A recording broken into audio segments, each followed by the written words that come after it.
does. And I mean, one of the things she said with such clarity was she said, you know, NATO doesn't do anything, the UN doesn't do anything without the US saying do it. Do it, yeah.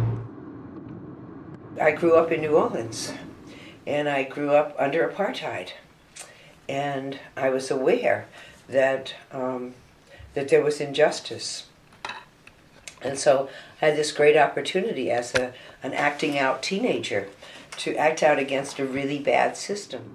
It showed that Springfield, Massachusetts is willing to represent for itself, and at this particular moment, definitely represent for Brother Charles Woolhite. One of the big differences is we have a lot of tools at our disposal today. You know, between social media, whether it's Facebook or even just getting notices out through our various listservs on email. It's no longer on the streets, but online, you know, digitally. And people, you know, get a lot of information, but they get a lot of misinformation from the corporate media. A lot of people see online activism as this sort of sexy panacea for, you know, getting people to do stuff and changing the world. And it helps, or it could help, but it shouldn't be the primary way in which we do it. It definitely degrades it when organizations use it excessively and all of the time. I mean, there are some people who are on Twitter who literally, during the time that they work, tweet once every 5 to 10 minutes. That's not useful. That's just noise.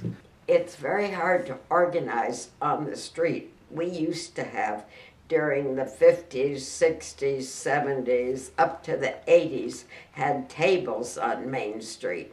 And when people passed, we talked to them about the issues. Now everybody's walking up and down Main Street with their cell phones and not paying attention. So I think there's a disengagement in the whole political process, and that's a concern of mine because the more people who care about justice, who care about all the progressive issues, who care about freedom, the more disenfranchised you are, the more power the forces of conservatism, of greed, have the platform. I could see how it would degrade activism because people feel that by just clicking a like on Facebook or posting a video on their Facebook counts as activism, and while I'm not discouraging that as activism, I feel like that's a very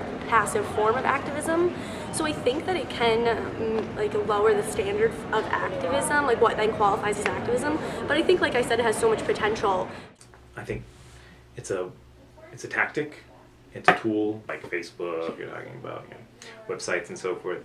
I mean, websites are very useful things. It's an easy way to make information available to a huge audience at very little cost. I know, like, I necessarily wouldn't consider, like, the people who did, like, the Coney thing activism, you know, like, oh, posting that video, but just look how fast that went viral. Like, if you were doing something with, like, with a real intention of activism, like, look how many people that touched so quickly.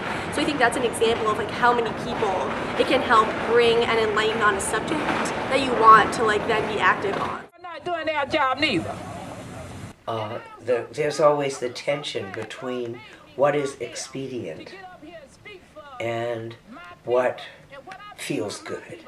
If we just do things that feel good, we're half-cocked, and that's not going to go anywhere. And I think to be discontent in the empire today is a sign of great mental health. I feel that's the most important thing, for people to be informed, to know what's going on, and to work in groups to try to discern what they can do about it and to act. If enough people saw that, maybe they would be encouraged.